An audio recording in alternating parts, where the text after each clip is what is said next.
Well, in this video, we are going to study about the article number 15.6.3 that is space wave propagation. तो जो propagation का electromagnetic wave propagation का एक तरीका ये रहेगा स्पेस वेव प्रोपेगेशन। तो बड़ी इंटरेस्टिंग बात देखिए, एक मॉड है रेडियो वेव प्रोपेगेशन का जो जिसको हम बोलेंगे स्पेस वेव। स्पेस वेव में क्या होता है कि वेव ट्रैवल करती है स्ट्रेट लाइन में। कारण क्योंकि एनर्जी जब बढ़ती चली जाती है ना तो फ्रीक्वेंसी जो है वो बढ़ती चली जाती है। फ्रीक्वेंसी बढ़ने का मतलब होता है वेव लेंथ का घट जाना। जैसे वेव लेंथ घटेगी तो जो आपकी वेव है वो लाइन ऑफ साइट प्रोपेगेशन को फॉलो करेगी। तो जो स्पेस वेव प्रोपेगेशन में ऐसा होता है ना, उसमें जो स्पेस यहाँ हम लिखें कि जो स्पेस वेव प्रोपेगेशन है, द स्पेस वेव प्रोपेगेशन में क्या होता है, प्रोपेगेशन दो तरीके की होती है। एक तो होती है लाइन ऑफ साइट प्रोपेगेशन और दूसरी होती है सैटेलाइट प्रोपेगेशन, राइट। तो लाइन ऑफ साइट में का मतलब क्या हुआ, इसको भी आपने समझना है कि मतलब ट्रांसमीटर और जो रिसीवर होंगे ना वो एक लाइन में दिखेंगे। मतलब आप ट्रांसमीटर के पास खड़े हो जाएं तो आपको रिसीवर साफ दिख जाएगा। ओके, जब फ्रीक्वेंसी हमने पढ़ा कि जो स्काई वेव होता है ना, स्काई वेव की जो वेव प्रोपेगेशन की अपनी एक लिमिट होती है और वो 40 मेगाहर्ट्ज के से कम की फ्रीक्वेंसी को ही स्काई वेव प्रोपेगेशन से प्रोपेगेट किया जा सकता है। यदि आपकी फ्रीक्वेंसी 40 मेगाहर्ट्ज से ज़्यादा हो जाती है तो आपको स्पेस वेव प्रोपेगेशन का सहारा लेना पड़ेगा। अब ऐसा करने के लिए हम क्या करते हैं कि हमें एंटीना के साइज़ का बहुत ध्यान रखना पड़ता है। हमें पता है कि जो एंटीना का जो हाइट होता है ना, हाइट ऑफ द एंटीना, वो होता है λ/4 लगभग। अब यदि हमारे जो वेवलेंथ है वो घट गई है, क्योंकि अब फ्रीक्वेंसी बढ़ गई है तो वेवलेंथ घट गई है, तो और ये लाइन ऑफ साइट को फॉलो करता है, तो इसमें आपको जो एंटीना लगाना पड़ता है ना वो बहुत ज़्यादा वेवलेंथ्स का सम में लगाना पड़ता है। This height of the antenna is of many wavelengths और अबव द ग्राउंड। कारण क्या है, यदि मान लो कि आप वैसे देखो ना, यदि जैसे अर्थ सरफेस हो गया, यदि आपने एंटीना छोटे छोटे लगा दिए तो एक एंटीना के बाद यदि दूसरा एंटीना दिखेगा ही नहीं तो यहाँ से जो सिग्नल जाएगा ना वो सिर्फ ऐसे चला जाएगा और इस रिसीवर की पकड़ में कभी नहीं आएगा। तो एंटीना आपको क्या करना पड़ेगा, ऊंचा लगाना पड़ेगा। You have to increase the height of the antenna. So antenna must be of height of many wavelengths, ऊंचा लगाना पड़ेगा तो आपका सिग्नल दूर तक जाएगा। Okay, so because line of sight nature of propagation की वजह से हमें ये करना पड़ेगा, क्योंकि जो डायरेक्ट वेव होगी उसको पहाड़, वृक्ष, बिल्डिंग जो है वो रोक सकती है। इसलिए हमें एंटीना की हाइट जो है वो ज़्यादा रखनी पड़ेगी। यदि आपको ये इच्छा है कि हम इसको देखना चाहते हैं तो आप अपना ध्यान फिगर नंबर 15.5 पर लगा दीजिए। और यहाँ देखिए आप, ये है आपका ट्रांसमिटिंग एंटीना जिसकी हाइट HT है और ये है आपका रिसीविंग एंटीना जिसकी हाइट HR है। अब इसमें ध्यान देने वाली बात ये है कि जो देखिए लाइन ऑफ साइट भी आपको यहाँ से समझ आ जाएगा। आप यहाँ खड़े हो जाइए ट्रांसमिटिंग एंटीना पर और एक एक अपने भाई बहन को यहाँ खड़ा कर दीजिए, बिठा दीजिए। आपको अपना भाई बहन यहाँ सामने दिख जाएगा, आप दूरबीन से देख सकते हैं कि आपको यहाँ वो साफ दिख जाएगा। और यदि ये नहीं दिखेगा तो सिग्नल नहीं पकड़ पाएगा, क्योंकि जो इसमें सिग्नल है वो सीधा चला जाएगा, राइट। अब थोड़ा सा मैथमेटिकल लैंग्वेज में जैसे हम अक्सर अपनी बातें उसमें रिप्रेजेंट करते हैं, तो उसी में मैथमेटिकल लैंग्वेज में इस बात को रिप्रेजेंट करने के लिए हम थोड़ा सा मैथमेटिकल फॉर्म में इसको लिखने की कोशिश करते हैं। ये देखिए कि आपका सिग्नल कहाँ तक जाएगा, उसकी जो टोटल लेंथ होगी वो होगी DM। ये मैक्सिमम लेंथ जो है वो आपका सिग्नल यहाँ तक जा सकता है। अब ये दो हिस्सों में है, देखिए यहाँ से लेके यहाँ तक ये लेंथ है वो DT मतलब जो आपका ट्रांसमीटर का जो सिग्नल जहाँ तक जाएगा ये वो डिस्टेंस है।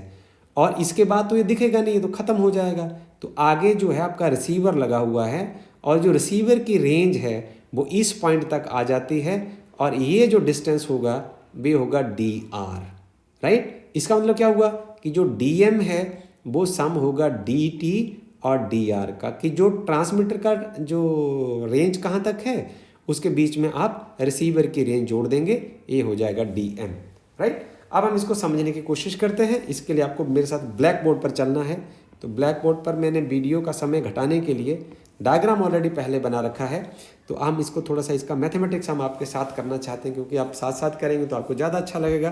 तो ये रहा, ये देखिए ये रहा आपके पास अर्थ का डिज़ाइन और ये रहा सेंटर ऑफ अर्थ और ये है आपके पास जो distance of distance achieved by the transmitting signal, और बी जो है पॉइंट ऑफ ट्रांसमिटिंग एंटीना है, ये सी जो पॉइंट है सरफेस ऑफ अर्थ है, ओ जो है वो सेंटर ऑफ द अर्थ है।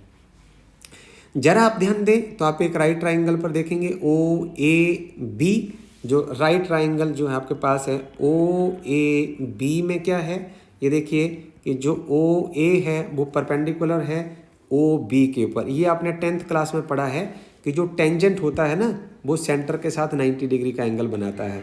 तो आप ये लिख सकते हैं कि एंगल ए जो है वो 90 डिग्री का एंगल है।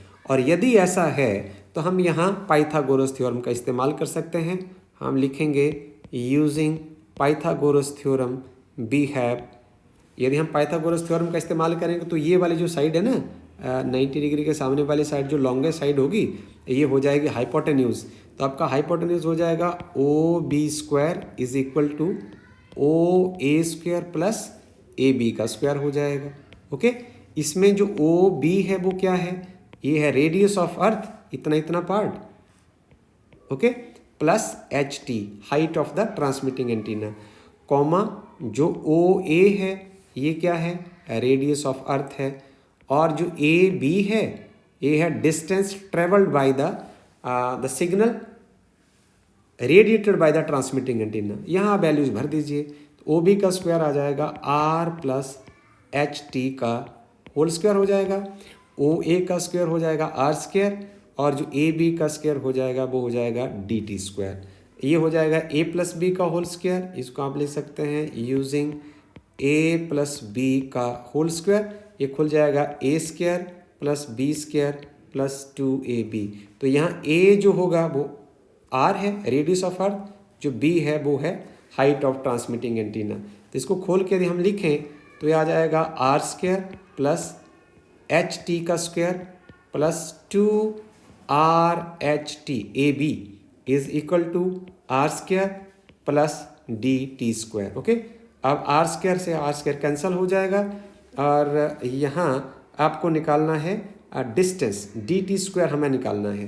तो हम इसको ऐसे लिखें, जरा पहले सुंदर करके लिख लेते हैं, D T square is equal to H T square plus 2R time H T.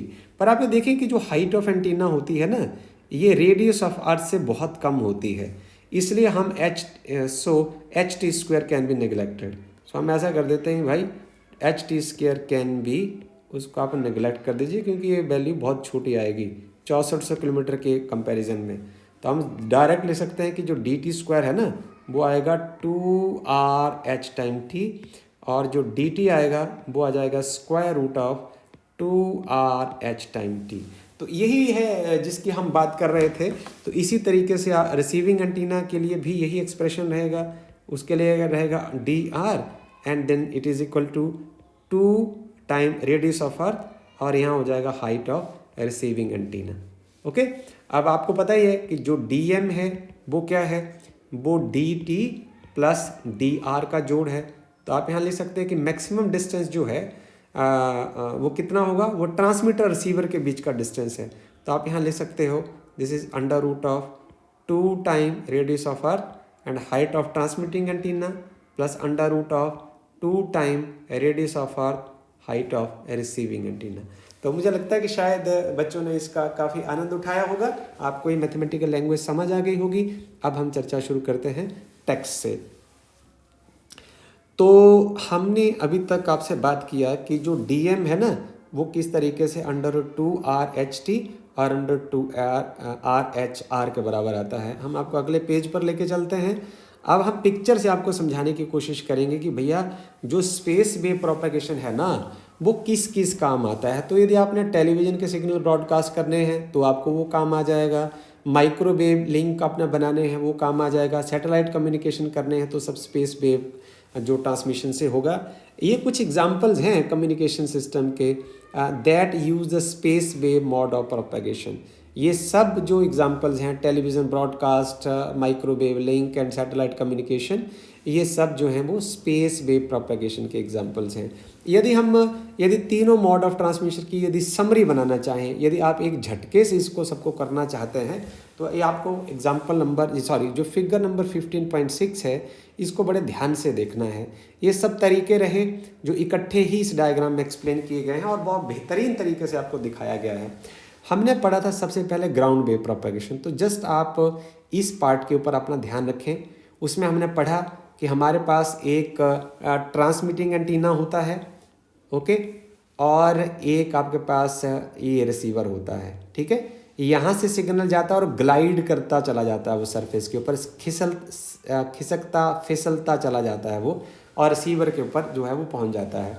इससे क्या होता है कि जी ऐसा है कि जब ये सरफेस के ऊपर ग्लाइड करता चला जाता है तो ये इंड्यूस करता है करंट, ये करंट इंड्यूस करता है। करंट इंड्यूस करने के बाद क्या होता है कि ये जो है अटेनुएशन होती है इसकी वजह से, और जितनी ज़्यादा फ्रीक्वेंसी होती है उतनी अटेनुएशन ज़्यादा होती है, और आपका जो सिग्नल है ग्राउंड वेव प्रोपेगेशन से कितने दूर जाएगा, ये इस बात पर डिपेंड करेगा कि power transmitted at the transmitter उतने दूर जाएगा, और फ्रीक्वेंसी और power transmitted at the transmitter ये रोल प्ले करेंगे, ठीक है। दूसरा हमारे लिए जो उदाहरण रहेगा वो है स्काई वेव प्रोपेगेशन। तो स्काई वेव प्रोपेगेशन में हमने ये पढ़ा था कि जी इसमें आयनोस्फीयर जो है ना जी, वो बहुत बड़ा रोल प्ले करता है। तो उसमें आयनोस्फीयर की कुछ लेयर होती हैं जी। एक तो लेयर का नाम है डी जी, और दूसरा है ई, अगली है F1 और अगली है F2। तो ये कहा गया कि जो डी लेयर है जी वो ट्रोपोस्फीयर में होती है, जो ई लेयर है जी वो स्ट्रेटोस्फीयर में होती है, और आगे जो F1 लेयर जो होती है, सॉरी, ये जो पहले ट्रोपोस्फीयर होगा, जो डी लेयर होगी वो स्ट्रेटोस्फीयर में होगी, और ई लेयर भी स्ट्रेटोस्फीयर में होगी, F1 लेयर जो है मीजोस्फीयर में होगी, और F2 लेयर जो है वो थर्मोस्फीयर में होगी। और ये जो ट्रोपोस्फीयर के बाद जो अगले वाला जो सारा पार्ट है ना जी, ये सारा आइनोस्फीयर का हिस्सा है, ठीक है। तो इसको शॉर्टकट में यदि हम यहाँ कहें कि आइनोस्फीयर में आयनाइजेशन होती है, जिसमें जो अल्ट्रावायलेट रेज और हैवी चार्ज पार्टिकल जो हैं वो आयनाइजेशन करते हैं, जिसमें आइनोस्फीयर के अपर पार्ट में भी आयनाइजेशन लॉ होती है और जो लोअर पार्ट में भी आयनाइजेशन लॉ होती है जी, ओके। अच्छा, इसमें अलग अलग फ्रीक्वेंसी की वेव्स आप भेजते हैं, जो आप रेडियो वेव्स भेजते हैं तो लो फ्रीक्वेंसी होती है, और मीडियम फ्रीक्वेंसी होती है, और हाई फ्रीक्वेंसी होती है। तो जो लो फ्रीक्वेंसी की जो रेडिएशंस होती है ना जी, वो यहाँ डी लेयर उसको वापस ज़मीन पर भेज देती है, और आप उसके अकॉर्डिंग जो है अपना सिग्नल रिसीव कर लेते हैं। और जो हाई फ्रीक्वेंसी होती है, ये जो लास्ट लेयर है जी, ये इसको वापस भेज देती है। यदि आपकी जो फ्रीक्वेंसी है वो सिग्नल की वो 40 मेगाहर्ट्ज से ज़्यादा हो जाती है जी, तो आपके पास तरीका हो जाएगा भेजने का, एक लाइन ऑफ साइट कम्युनिकेशन, और दूसरा हो जाएगा आपके पास सैटेलाइट कम्युनिकेशन। तो आप इन तरीकों को फॉलो करते हैं। उसमें आप देख लीजिए कि ये तो रहा स्काई वेव कम्युनिकेशन, ये रहा स्काई वेव कम्युनिकेशन। ये देखिए, ये स्काई जो है रिफ्लेक्ट बैक कर रहा है, ओके। तो ये लाइन ऑफ साइट कम्युनिकेशन नहीं है। और यदि जो लाइन ऑफ साइट कम्युनिकेशन में क्या होगा, यहाँ आपका टावर हो गया जी, और यहाँ तक वो टावर से जाएगा, और ये आपका रिसीवर जो है उसकी रेंज हो जाएगी, तो ये लाइन ऑफ साइट का हो जाएगा। सैटेलाइट कम्युनिकेशन में होगा कि आपका जो ट्रांसमिटिंग एंटीना यहाँ से छोड़ेगा, और ये सैटेलाइट से रिफ्लेक्ट बैक करके दोबारा आपके घर तक आ जाएगा, और आप ये जो अपना कुछ भी जो आप डिस्कवरी चैनल देखना चाहते हैं, आप रामायण देखना चाहते हैं, महाभारत देखना चाहते हैं, और कोई कुछ अच्छी चीज़ आप इसमें देखना चाहते हैं, तो आप सक्सेसफुली उसको देख सकेंगे।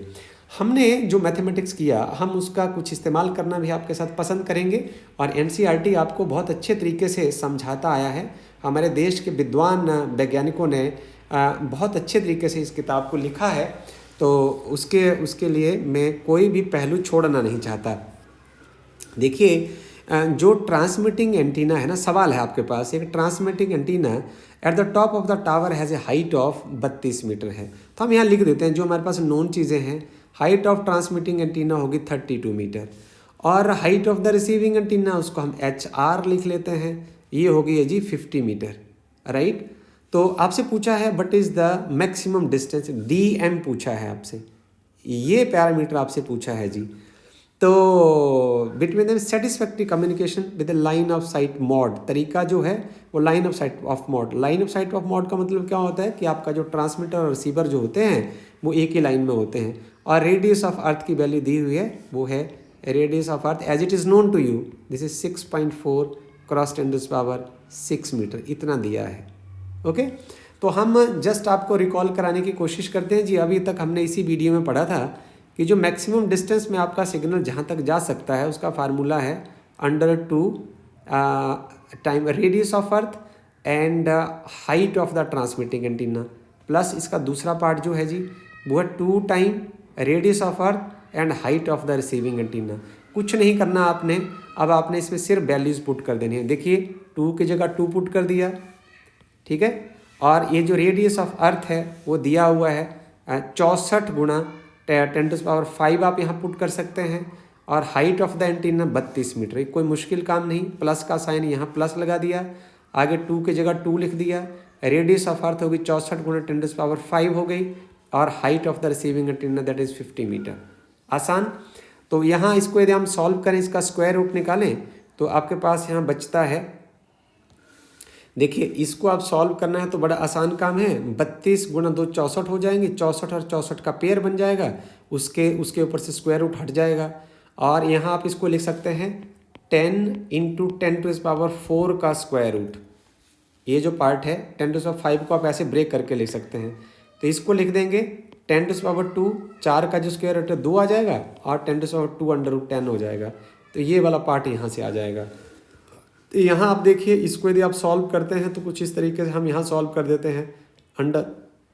√2 वाले पार्ट को कैसे लिख सकते हैं, 2 को आपने वैसे लिख दिया, 64 को आपने लिख दिया 8 × 8 पेयर बन जाएगा, और 50 को आपने लिख दिया 2 × 5 × 5, और 10⁵ को लिख दिया आपने 10⁴ × 10, ऐसे लिख सकते हैं जी। तो ये देखो, अब जिसका पेयर बनता जाएगा उसका स्क्वायर रूट हटता चला जाएगा।